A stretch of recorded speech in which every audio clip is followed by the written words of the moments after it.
Good morning, everyone. Welcome back to another episode of From the Ground Up, real time issues with real time solutions for MWBEs and small businesses, brought to you by Queen Strategy Partners, Nicole Valentine Esquire, Danielle Douglas, and myself, Dr. Stacey N.C. Grant. We thank you for tuning in, being a part of our show as we've been riding with you throughout first season in 2020 and understanding just how important it is to have relationship, to have individuals with information and resources to get you through the challenges that we were seeing. But now it's season 2, and we are here again for another show. Remember, our schedule is the first and the third Tuesday of every month. You can see us at 9 a.m. Eastern Standard Time. So mark your calendars. If you're viewing today, go ahead and share it out. You don't want to miss this show. I'm telling you, it is going to please,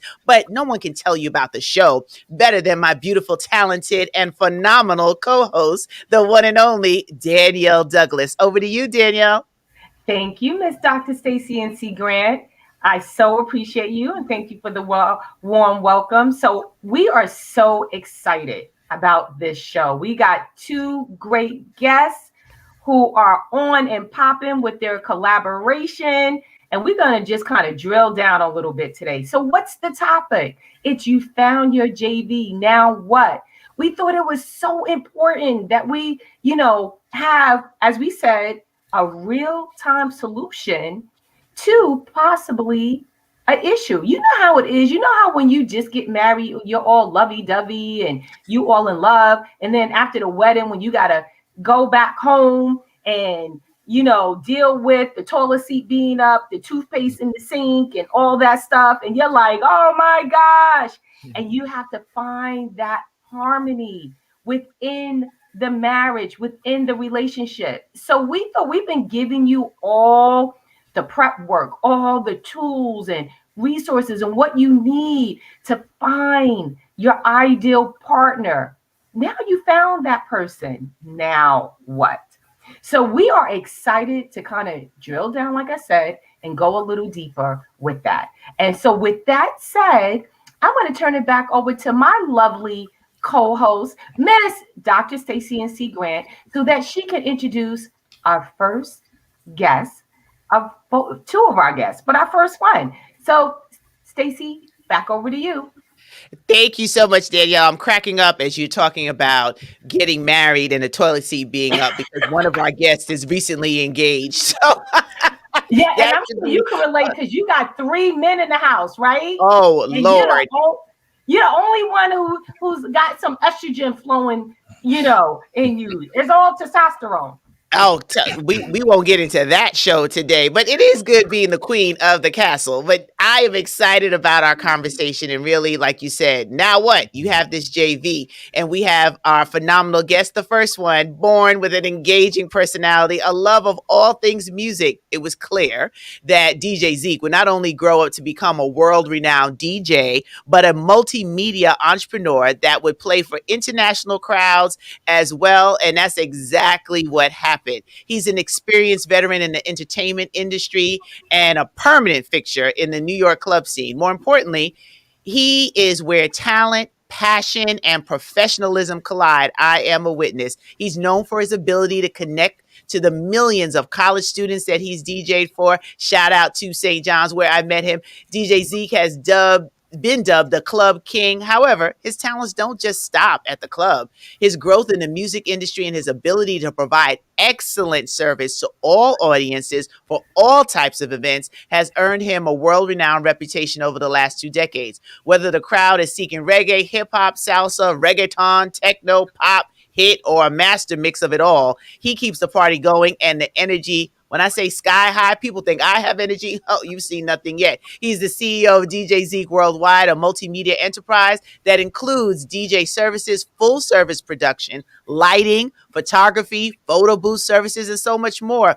His skills and his consistency have afforded him multiple acting, DJ, instructing, and event curation opportunities. I mean, he's just blown up. And in addition to that, with his passion for the entertainment industry, he's also the founder and chief creative officer of Olawasi Clothing, a company that creates custom tailored suits and a high quality attire for men and women. Does he sleep? I don't know. But welcome to the show, DJ Z. Love you to the moon and back. So excited to talk with you today and about this collaboration that Danielle is going to introduce your partner. Over to you, Danielle. Thank you. But you know what, DJ Z? I heard a lot in that bio. But what I did not hear is, what's up with the house music? I didn't hear house music in there. Come on now. I definitely play house music. So does my partner Kenny. Okay, all right. So with that said, now we're going to introduce DJ Kenny. So DJ Kenny, music is impactful and the heart of many celebrations. It helps create the memories that you and your guest wants to experience. Wait. But I'm a flow with it. From soft, subtle, mood-setting music all the way to high energy packed dance floors. Super Mix Entertainment will create the atmosphere that will complement your event. So DJ Kenny, I'm going to flow with this, but you're going to have to tell us a little bit about yourself. Okay? Yeah. So our team comes from Queens, New York, a diverse and exciting place. It's an infusion of many cultures. And as professionals, we embrace them all and understand how to make your event customized to fit your needs. Celebrations of life's greatest and most special moments is a part of the human experience, and we love being a part of it. This genuine drive to make people's important events better has kept this collaboration among the elite in quality entertainment services for over 15 years, and they are still going strong, as evidenced by the amazing feedback they receive from their clients. They've done so well, they've been able to expand their company by purchasing a yacht. Oh my gosh. All right now, for a venue for their clients. And they also have photo booth photography services to help capture the energy in pictures. They give you a complete party experience. So, DJ Kenny, thank you for hyping up the collaboration, but you got to give us an elevator pitch about you and who you are. Just like Zeke, we've been DJing since we were like teenagers, right? And one thing leads to another, and this freelance world leads you into obligating you to learning more about business, relationships, people. Zeke and I have been thrown in so many fires. We grew up a certain way in Queens, in a culturally diverse place, and New York in general is a melting pot of all kinds of people that don't even look like us, right? So we get thrown in there throughout the years, learn about people, those relations, business, and as we're in our mid-30s now, Zeke. So we've learned so. I'm still young though. I don't know what you're talking about. Right. But yeah, one thing has led to another. In the past like 6-7 years, I really took a deep dive into marketing and advertising. Just learning business in general. Zeke is he's a scholar. He's a college graduate. I took more of the freelance route at a young age, so I'm almost learning backwards. So all those the things you'd learn in your 4, 6, 8 years of college, I'm kind of learning them now after getting the life experience of 10, 15 years. And I just want to throw in that we didn't mention in their bios, and as we get into this conversation about collaboration, they've not only learned business. Zeke went on. I call him my little brother, so I'll just be transparent. I'm just so proud, like a peacock, when I see him do what he does. But he got certified as an MWBE. This show is for MWBEs and small businesses. And he got certified. I told him about the opportunity because they offer full service sound and production in addition to DJ. So this is a lesson, as we've been talking about pivoting and collaboration and what that looks like, that you take something that you love and you master it. And Kenny, while he might not have gone to a college, the life of college that he has amassed, he is a master when it comes to the promotion and the marketing. And he's really learned on the job training, right? Real life experience. So what you're hearing today in this conversation is really going to be rich, because you're going to watch in real time how two brilliant people came together with two different experiences, but a mastery of a craft that is making them the dollars. At the end of the day, if you're not making money, you're not in business. Hello, we talked about that before. So, I get real excited about this. And I met Kenny through Zeke. And so they become family to us, watching what they do. They were a part of my events. I've referred them 1,000,001 places. Everybody that knows me knows my relationship capital is serious. So when I refer and I connect people, it's of value. And they've been able to now meet Danielle. And so many of you are going to hear about what we're talking. You find a JV and you got your partner. Now what? Danielle, you want to kick off the first question? Yes. So how did you guys come together to form your JV? I know, Kenny, you gave us a little taste, but if you could share that and tell us your story, we want to hear it. Well, Zeke, if you want to take it back to when we were like 17, 16. Oh, man. So there was a gentleman called Harry, also known as DJ Stranger. He put us together because he's the person that trained us, taught us how to DJ. Like I always had records and stuff like that. Are we taking it far back like that, Kenny? Or so that gentleman taught us how to listen to music and not just to play it. He taught us how to understand the chemistry of a party and how to not just rush it, but to take your time.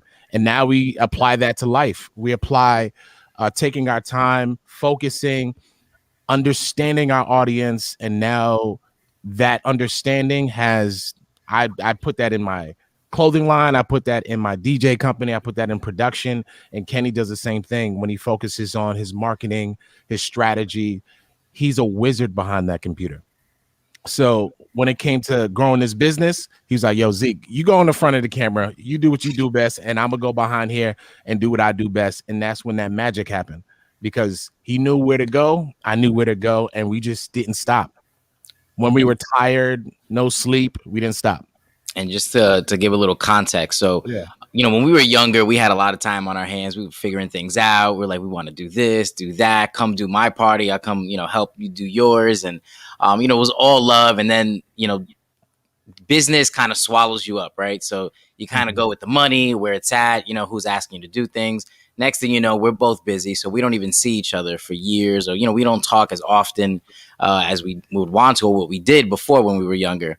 This whole pandemic and everything shutting down really brought us together. So, our phones pretty much stopped ringing because everybody in the entertainment business, it was like there was no space for us at that time.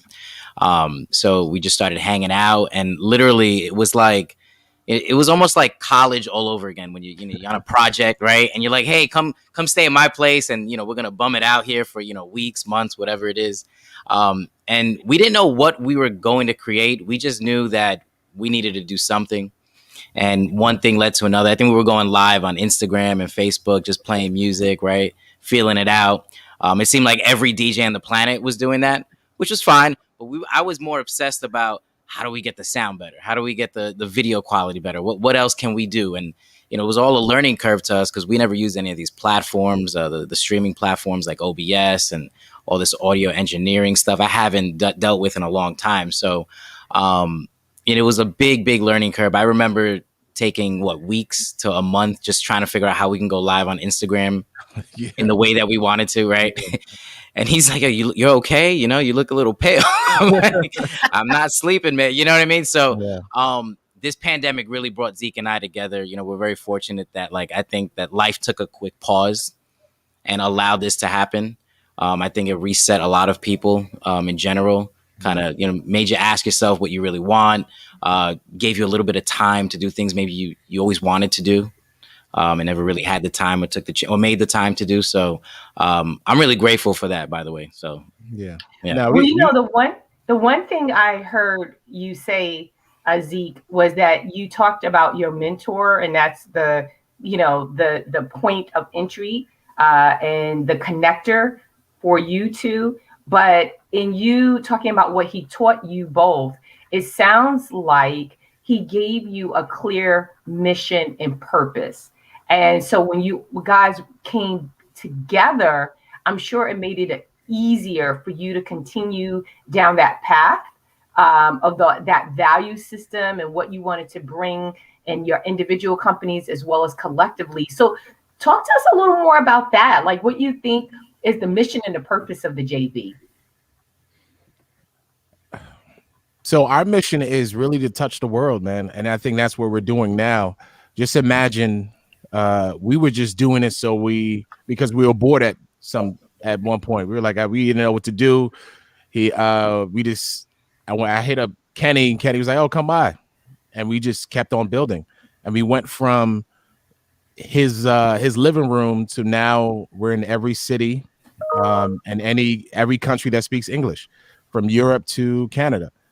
So we never knew that, hey, we're going to be DJing for a family in Ireland. That makes no sense to me. Now we're in front of people that we never knew we could be in front of, and doing companies that are Fortune 500 companies that would never even look at us twice. So, yeah. And Zeke, I just want to add to that, because I think one of the biggest lessons I think Zeke and I have learned, because we try to bring as many people into this process as possible. We have tons of colleagues in the same space or similar space, whether it's, entertainment, audio, visuals. And really, it was like pulling teeth to get people to come with almost no plan, right? We didn't have a plan. You don't always know, you know what I mean? Like, you're just trying to figure and learn things out. But my philosophy is you bring talented people together, people who are driven.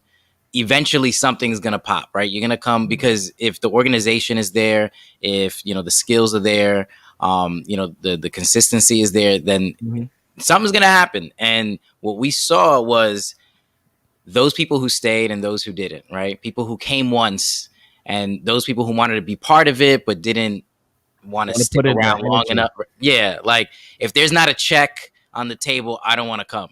All right, cool. Well, then, you're making your bed, you got to sleep in it, right? So you're not going to be part of it. You're going to be hired help opposed to being a partner type of thing. So, right, Zeke? I mean, I think people are seeing it now because they've seen the numbers that we're doing. We're doing 71 events a month, and I think it's approaching about 100. And no one's doing work like that. Even when we didn't have COVID outside, we didn't do this many events in a month. So yeah. I think, I'm sorry, Stacey, I was just going to say something. I'll pivot right back to you, is that you said something so important, Kenny, and that is about having a certain mindset. So, Stacey and I, we already talked about finding your perfect JV partner and looking at your strengths, your weaknesses, your value system, and things like that. But when you talk about people who don't have that vision that you have, and they rather play the role of employee because they don't have the patience to see the fruit of the labors, that tells you right there that they were not a good fit to go the distance. And they were doing you a favor by you seeing that early on, because then that they don't share that vision that you do. And therefore they, you hire them and you keep it moving, and you work with folks like Zeke, who shares that vision and is able to see how you can expand and grow beyond your wildest dreams. So kudos to that. Thank you. Absolutely. And, I'm at a different vantage point because I saw it. I saw it in real time happen, and I've seen the expansion of it. And what I want to touch on, and what I really don't want to get lost, is something that Kenny said about the same vision that you mentioned, Danielle. Sometimes you come together as a JV and you don't have it all laid out. You don't have the plan all in place, but you have a gut feeling. You have this, like, I really know something special is here, similar to Queen Strategy Partners. Like, we didn't know where we were going to go and what would happen, but there was something inside that said, this seems like a very great and wonderful opportunity. So it's also being able to notice that when some people come to the table, if it's not tangible for them, if there isn't a check attached to it, they might not see the vision. And that we don't want to judge them, but that helps you to decipher whether or not this is someone that can build the same way you build, because we all have different personalities. I'm the personality type, like one of my mentors, jump and grow your wings on the way down. Other people are like, I'm not stepping a foot over there unless I know where the safety net is, where the stairs are, where's the exit door. So really finding that mix, and both of you have such different personalities. How did you come together with a value proposition for this JV? Now that you felt it out, you built it literally from the ground up. You provided a real-time solution to a real-time issue. People needed to do something in COVID. They were going COVID crazy. You started doing parties, birthdays, funerals, like you did it all. So where did you land after going through that process on the value proposition for Supermix Entertainment? Trust is huge. It's a lot of trust. Because, and I gotta give, I got a lot of respect for Zeke in this sense, because, you know, I'm asking Zeke to like, hey, come over, and I don't have a plan. I don't know where this is going. I don't know how much we're gonna make, but let's just do cool stuff, and I guarantee you the world will follow. Right? That kind of, it's so vague. It's almost like, you know, it literally is. It's like jumping off a bridge and like closing your eyes and hopefully you land safely. Right? So Zeke definitely came for the ride, and you know there were pivotal moments, and I like to get into details, like this, you know, especially because the viewers they need the details in order to understand, you know, pure examples of how this works out. There was a moment where I was doing a lot of behind the scenes stuff, just figuring certain things out that would take so long to figure out, and you know you don't really see those in the front end, some of the results, but you know, Zeke has his clothing line. Some of the other, you know, folks that we were working with had other things going on. And at some point I was just like, you know, we had to have a conversation, because I'm like, all right, if you guys are partners, we have to justify the amount of time that we're putting into this. Right. And, you know, while we should all be eating and figuring out ways of, you know, feeding ourselves, because money wasn't coming in at the time. I was like, look, we all need to put in at minimum 40 hours a week. Like, and not just like your own time, but like we need to be together, you know, and figure this stuff out. Because if we're not going to put in that time, then I can't justify everybody being a partner here if I'm not sleeping trying to figure things out. And then once everything starts to come, everyone's got their hand in the cookie jar, you know. So Zeke really rose to the occasion. You know, some other members didn't, some did, but Zeke came through, and like while he's got a lot of things going on, he really, you know, put the time in, you know, and learned a lot of things he didn't know, because a lot all that back end stuff that I was doing, that's what I needed help with, a lot of things of the stuff that I was doing. I needed to really like transfer some of that work. And Zeke really stepped up to the plate. I think some of the stuff was really uncomfortable in the beginning, but like he really stepped up to the plate and learned a lot of things he never did before. And that, I think that gave me the room to do things I never got to do before with my own businesses. So now the space and the time that I had, I could focus more on the marketing and the analytics to make, you know, pivotal decisions to drive this where it is today. So you guys said that you are doing like what, 70 events a month, and it's going upwards to 100. And you are working with clients around the world, which is phenomenal. So, and you said, Zeke, there's not that many folks doing what you guys are doing, you know? So what do you think is that superpower, you know, that like sets you apart from other, you know, DJs who could be collaborating, who may not be, but they're not doing anywhere near the numbers you're doing? It's called drive. A lot of people don't have it. Some people have it within them when they're born, and I think that's what Kenny has. That's what I have. We reached out to a lot of DJs. We reached out to a lot of radio personnel to see if we can help them early on. They said, no, we're good. We're fine. It's all going to come back. I looked at Kenny. I knew nothing was going to be the same again. So we started really early and said, hey, let's figure this thing out. We don't sleep. And that's the thing. I know you need your rest, but we don't. We know that if you work really hard towards something, magic is going to happen. And that's exactly what we created, because we had consistency. We had communication skills. If I don't like something, I tell Kenny. If he don't like something, he tells me. If you don't have communication with somebody you're working with, it's not going to work. It's going to be a lot of frustration. So he is very open with me, and I'm very open with him. And I love that aspect, because sometimes when you're growing a business, people hide a lot and keep things to themselves, and then they blow up. I'd rather be open, and that's exactly what we are. And I love that dynamic that we have together. In terms of the business, every day you just have to chip away at different things that you want to do and just push. I remember we did our first concert together. We did a virtual concert with Too Short, E40, Ashanti. Just think about that. During a pandemic, we have Ashanti in studio in Brooklyn. This company called Wix was like, hey, can you get Ashanti? I'm looking at Kenny. I was like, I think so. So I made a bunch of calls. She wanted a certain amount, and they were like, we're not paying that. So I had to talk her down to a certain amount, and then she agreed. She came in. We're looking at each other like, I can't believe we pulled that off in a short period of time. Having Ashanti, Too Short, E40, Big Gigantic, who's what are they, Kenny? Like Colorado, like a band DJ. Yeah. And it was insane. I mean, we've never seen numbers like that before in terms of how much the project cost. So, and we produced it from start to finish. They sent us on a mission to look at a whole bunch of different locations just to have this. We was like, nah, we don't like that place. And we found the place in Brooklyn. We said, okay, this is it. But I'm glad that me and Kenny came together to make this moment in time happen. I need to give you all of the applause for that, right? Because that wasn't lost on us that you got Ashanti and Too Short. Now, I'm gonna tell my age. Some of those folks, I don't know who they are. And they keep talking about, to that, right? And they're talking about being in their 30s like that's old. Woo, right? Wow. Right. Yeah. Okay. Y'all just started living. But Stacey, we know we're on and popping, so we ain't gonna say our age, but is the new 30. So we're good.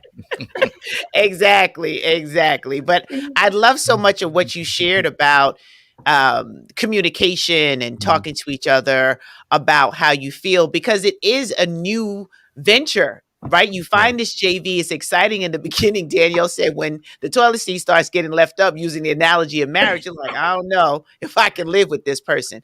But you were able to find some footing in communication. So I want to jump back to that.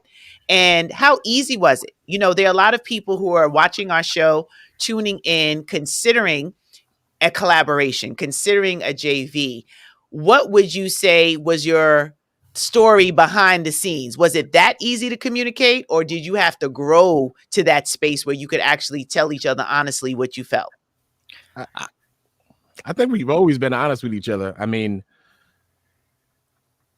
it didn't take much at all because we both didn't want to move back to our parents' house. So we just had to figure it out. I was like, I'm not trying to go back home. I already left that situation already. So, and I think both of our heads was like, yo, we are poor right now. We ain't no money coming in. So we just had to. Sometimes you get forced in a situation, but it wasn't a bad situation for us. It was like, okay, I know this man. He knows me. I've known him since I was a teenager. The same person trained us. He has the same drive I have. So I was like, okay, this could definitely work. We try to bring other people on the ride. They just couldn't fit in the car. Yeah, it was again, that trust thing is huge. Like you have to know that other person, that partner has those same values, same drive, same work, dedication. And people who are willing to put in work when there's, again, not a check involved into it. That's what being an owner is all about, right? That's what, moving mountains and creating spaces that don't exist, discovery, people who, travel to places they've never been or no one's ever been before. They have no idea what they're going to find when they get there. They don't know if they're going to get a lump of coal. It's going to be golden riches, right? You don't know, but that's the chance that you take. And then you take people with you. And then people are following you or working with you to get there. It's a big ask, but I think understanding your partner's character is probably key in choosing that right partner, at least for a good fit, Mm-hmm. And that's to say that you're the person that with the drive. You may not be the person. You may be the person with the idea, right? And then it's like, okay, cool, let's do that. That's happened so many times in this scenario. People see the platform that we're creating and they're like, oh, I want to do this. I want to do speed dating. And then it's like, okay, cool. This is what I need you to do. but then they fall short with that. So an idea is just an idea, right? But like if you're not executing it, if you're not putting in your part of the work, then it's not going to work, you know. Initiative is key, right? Like, do I have to babysit you, or do you take initiative? Do you do things beyond what you're asked of?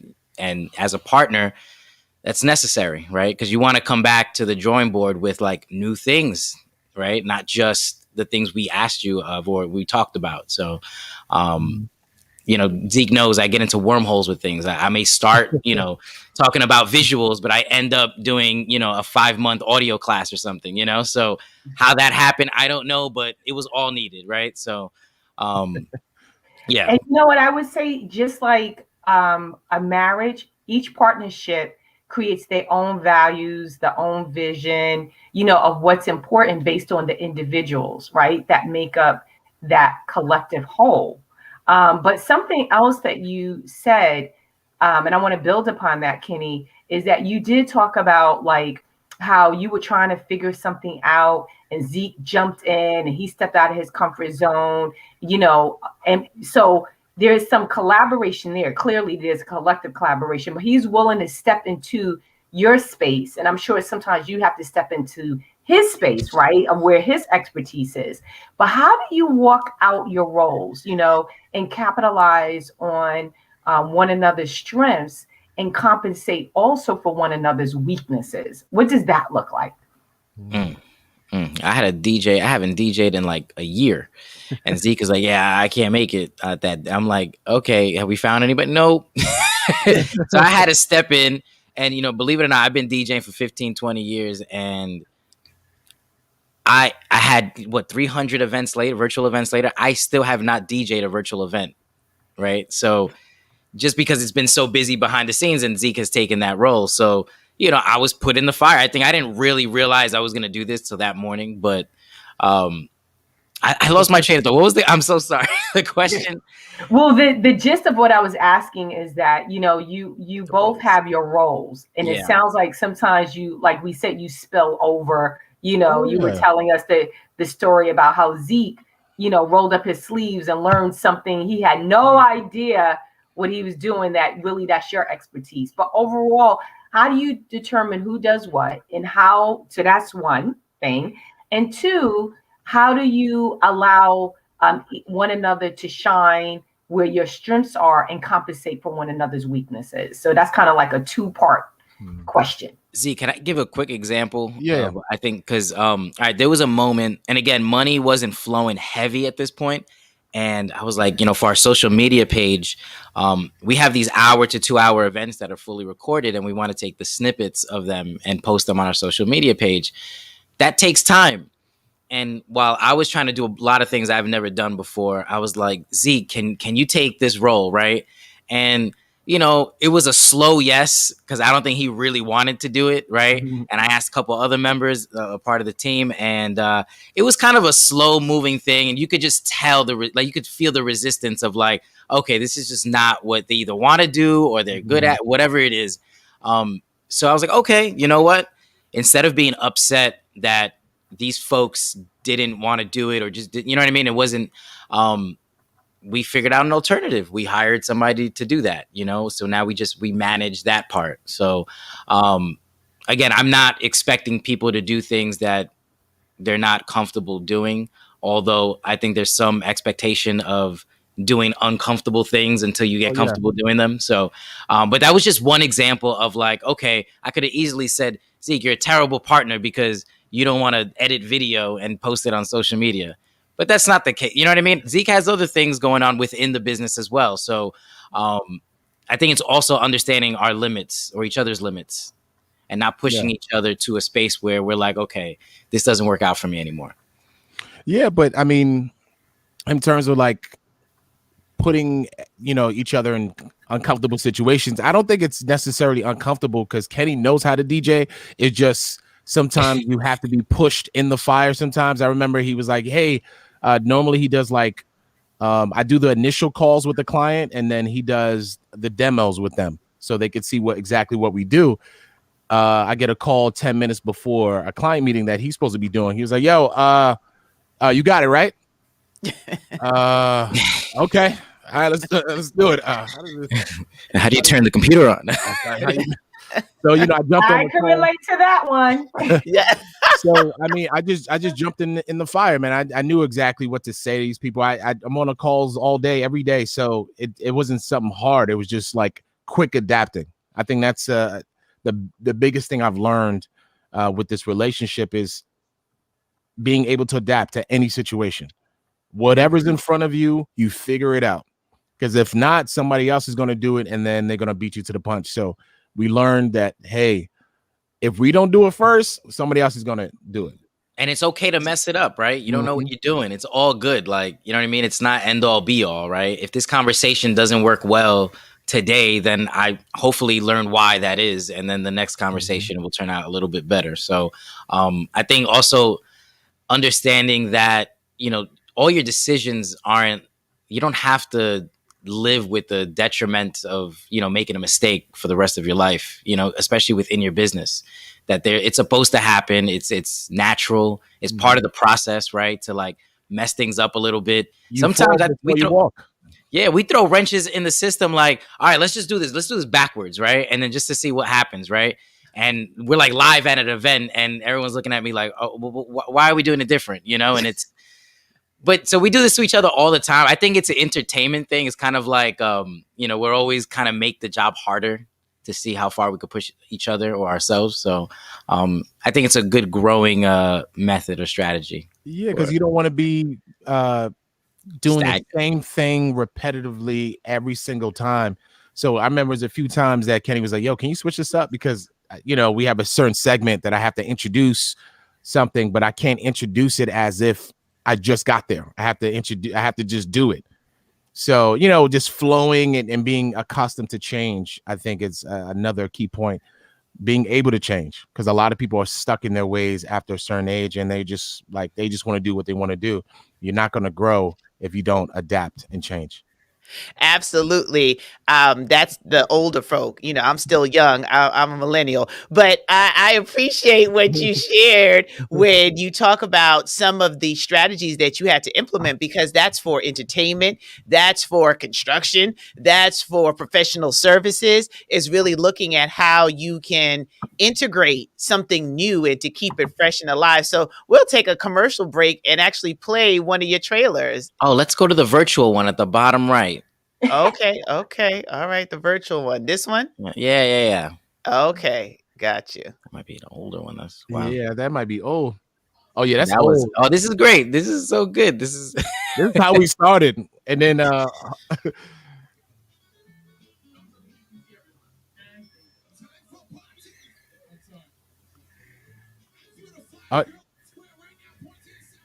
can you hear it? Not really. Yeah, you can't hear it clear? No. Okay, hold on. Oh my God, that was Paul's 70s backdrop. Oh man, it's so many stories. Oh my goodness. This is before we had our host in studio. He was remote, but now we have everybody in studio. This video is like a year and some change old. And you said it, Zeke, like, look, we've come so far since then. Like, this is an old video. This is when we were just starting. Like, we're like 10 levels up. Stacey, if you click the virtual game night button, I think the new video pops up. It's such a difference.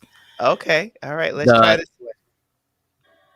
No, I'm sorry, the button, the purple button, virtual game night. This button. Okay. Okay. Is that the same video? No, see the graphics are different. He's got the nice white backdrop.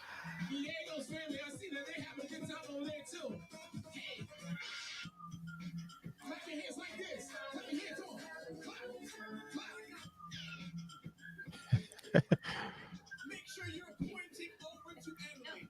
Make sure you're pointing to Emily's screen. 3, 2, 1. Let's go. Who turned it up? Oh yeah, I see you, Jasmine. Who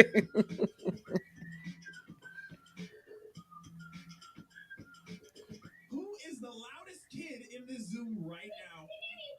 He's like, me, it's me. For the Lagging Maze, I've won a game night with 1,354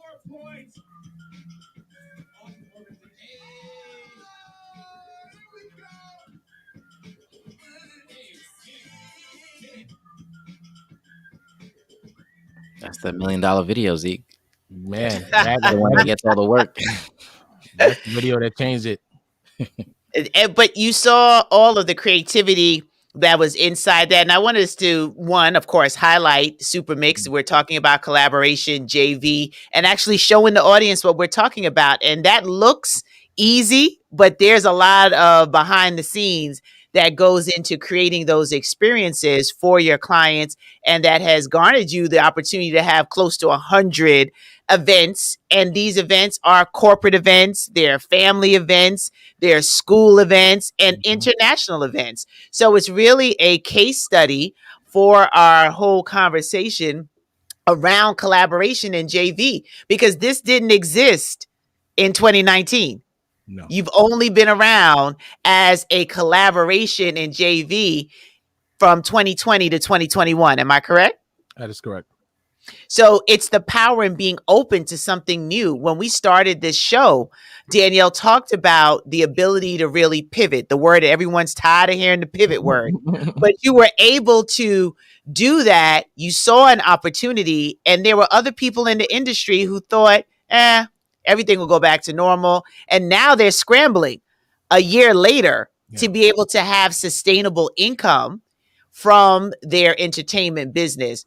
So this is definitely something that we wanted to share and highlight and just get into, now that you've been down this road and you understand your superpower. We've talked about that in the strengths and weaknesses and how you're able to communicate. What would you share with a business that is still on the fence around coming together as a JV, because you both still have your individual businesses, correct? Correct. I remember Kenny talking about collabing 5 years ago. It was probably 5 or 6 years ago. He's like, yo, we should all come together to start something. He talked about like all his close friends coming together because we all own our own businesses that are all doing well. He's like, yo, if we all shared our resources and come together, it'd be crazy. I was like, okay, Kenny. And these are all people who each of their companies did like somewhere between 1 to 300,000-400,000 a year. So it was like, and some of them had families, right? So that's a big ask, right? How do we? Yeah. I'm talking about a merger when I don't even have the knowledge of how even this is going to happen. So just the idea of it, and yeah. But it doesn't sound like it was a big ask, because you can still do what you are doing. Like Zeke talked about his clothing line, but you were looking to do something different. Right? And different in the way of, again, people stepping out of their comfort zone and having the vision that they can continue to do what they were doing, but to expand above and beyond that it could just be a second revenue stream, right? So it doesn't sound like you were asking them to completely jump over and stop doing what they were doing. It was an opportunity for them to see, again, that they could have a second revenue stream. And as a business owner, we're all looking at ways that we can expand our revenue streams and create new revenue streams. And this collaboration, as you two have formed, is just one revenue stream amongst many that it sounds like you both have. Now, the thing is, I want to ask is, you guys sound like y'all have blown up and you have had a tremendous amount of success. The question is that when that happens, what does that look like? How do you scale the business, right, for growth and continue to live out that vision that you both have joined together to create? So that's one thing. And at some point with the growth and the expansion, you may have to say, I can't do both things. I cannot continue to do what I was doing as well as this. And because there's so much potential here, I'm willing to stop doing what I was doing and put all my energies here. At some point, you might have to make that decision. But the point is, at this point, how are you both looking to scale and grow and keep the momentum with the collaboration that you have? I think we both made that decision already. Like, we're putting all our energy into this. Things are still happening. Like, for instance, I still do suits really late at night after we do all of our work. In terms of scaling, we're just finding talent.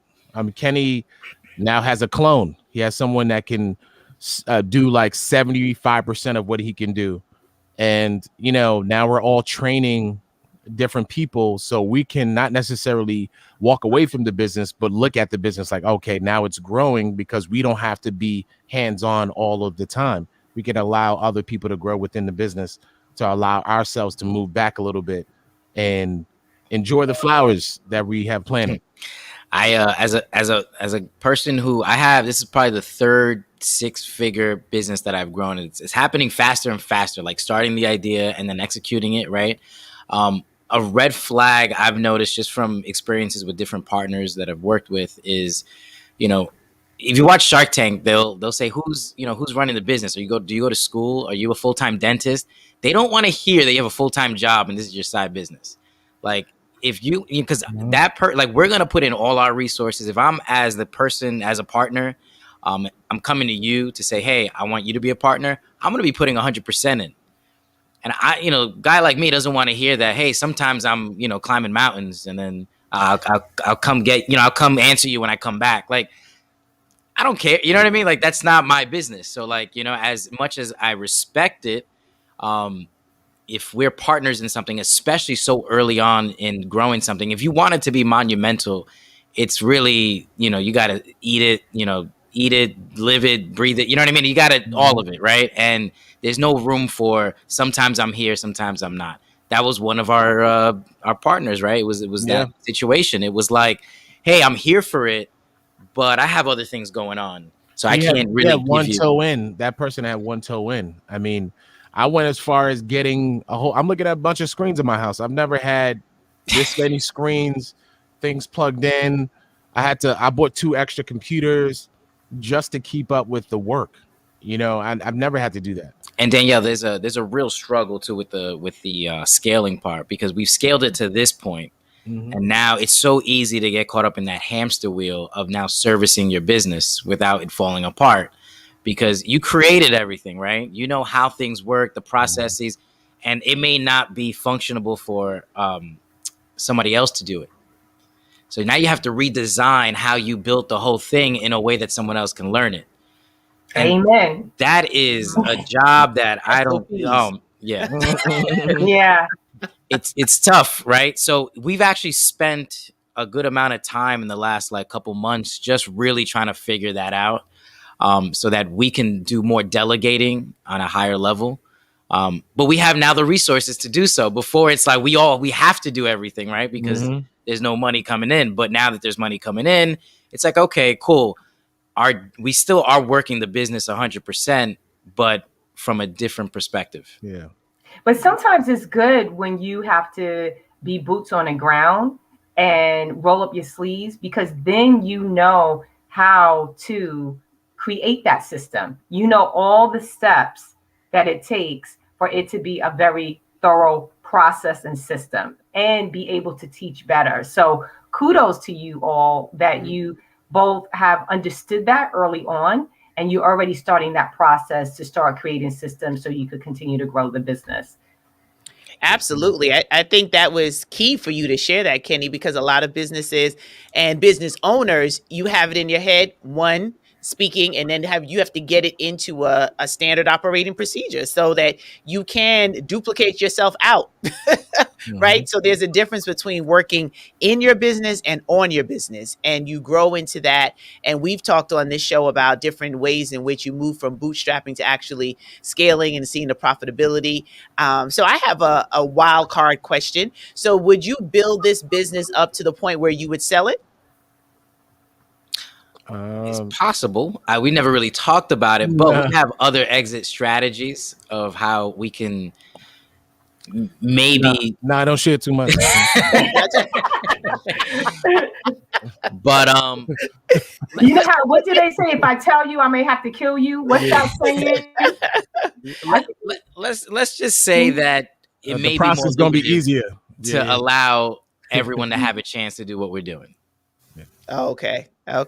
Just curious, because you're in a real profit position, and there's opportunities. So we'll talk sidebar of some of the opportunities that I'm even thinking about as we're having this conversation with where you all are and what you've positioned in the marketplace. And this show is about how do we have these conversations, particularly this season, around collaboration, around JV, being open to it as a strategy to grow your business and to really put yourself in a position where you're able to scale and do the things that you want to do because you're working with like-minded people. If you have the wrong folks in your group, if you have the wrong individuals as a JV, it stunts your growth. But it seems like the two of you have found a match made in entertainment heaven. I want to say, look, you could just take what I say for what it's worth, but it sounds like franchise to me, you know? I don't think we would sell this idea at all. I mean, if someone offered us $1 million, we can make that in a year. So why would we sell this idea, you know? But if they gave us 100 million, I mean, Kemi, we got to get an island. You know what I'm saying? I think but the franchise is still your idea. Yeah. Right. The licenses. Yeah. We get contacted randomly, like specifically. There's a big company in Europe, and they're in Spain, France, and a few other European countries where I guess they sell all kinds of virtual services. They seem pretty decent. They came to us trying to license what we do, or at least try to sell it. You know, the first thought that comes to mind, like, okay, cool, more revenue, right? More whatever. They take their broker fee and we do what we do. But I was like, why are we gonna do that? We already go direct to consumer. Like, why are we dealing with more middlemen people, right? Or middle in general, right? So we said, screw that. We're gonna just market to the people in Ireland and Australia and all the places that they were in, which actually worked out. So didn't really need them to do that, you know? No. Because they were just trying to take what we're doing and add, you know, some more money on top and then sell it. That could diminish our product. Well, it's definitely your profit. Yep. Yeah, and it was less. Yeah, and there's a space for wholesaling. There's a space for a broker, right? There's a space for all of it. I think what we were more concerned about was that our brand it would be more of a white label situation where it wouldn't be our brand anymore. It would be under their umbrella when they sell it. And I think to us, that's a dead end pathway where if you can't have your stamp on there of what you do, then how's the world going to know that it's you doing it? That's a great point. I mean, this has been absolutely amazing. I think I need to drop some.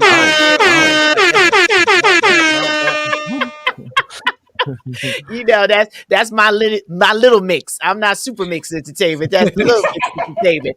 But I am just really grateful that we could have this dialogue around.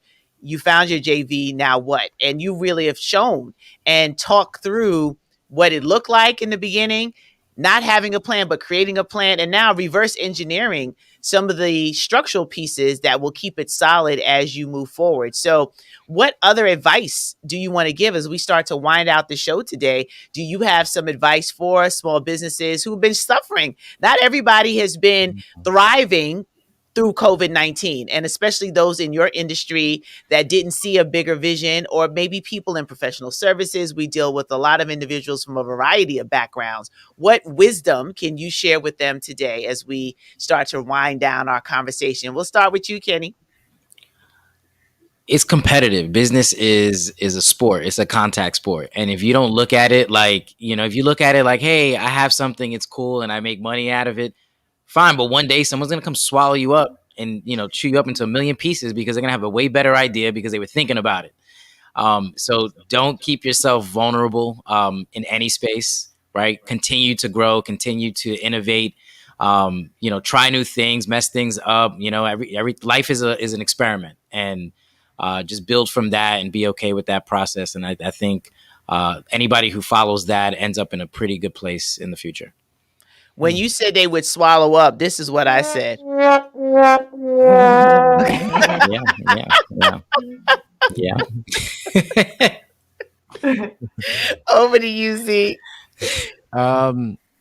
Being able to adapt. When we weren't making money, the first thing I was doing was making masks. I was making custom masks because I realized, hey, I don't want to move back in my parents' house and I need to pay rent.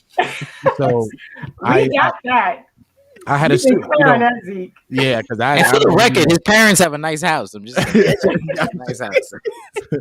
so You're like, no. nah. So having a suit company, I was like, okay, I can make masks to match my suits. I just did it for myself. And then people started inquiring online. I started building that business too. And then I started making enough to sustain. We started making money on the virtual game night side. So do I still do numbers with the mask? Not really, because everybody, they switch up their mask. But I was able to make enough money to sustain myself for like 6 months off of just producing masks. So my thing is adapt to the times, adapt to the situation, make a change. If you think everything's going to be the same, it's not going to be the same. And I think a lot of people's mindset is, okay, hey, I'm just going to wait until it gets better. It's not going to get better.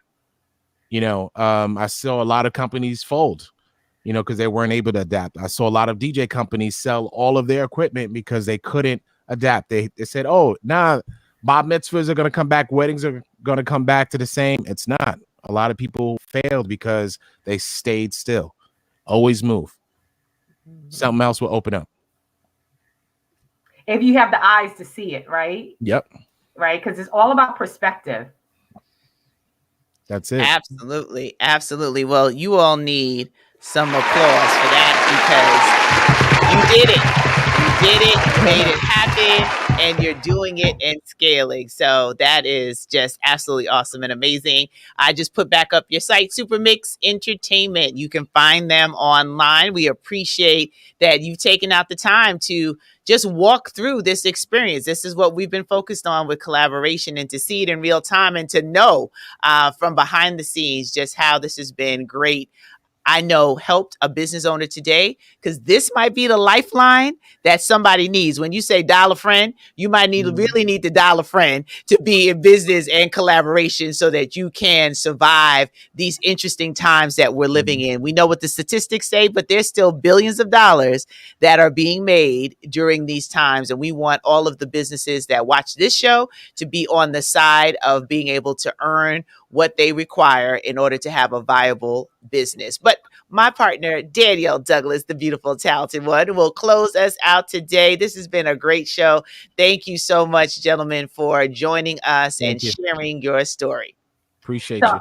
I just want to say that I have been inspired today because I feel you to like your hunger, your drive, your tenacity. Like we see an obstacle, we're not going around the wall, we're going through the wall. I'm like, yes, I hear you. And so with that type of attitude, folks, it's not just about surviving, but guess what? These two gentlemen demonstrated to us that in the midst of COVID, yes, there was some survival going on, but on the other side of survival is thriving, is flourishing, is 10 times better. It is like one Zeke and one Kenny multiplied by like 20. And look what happened.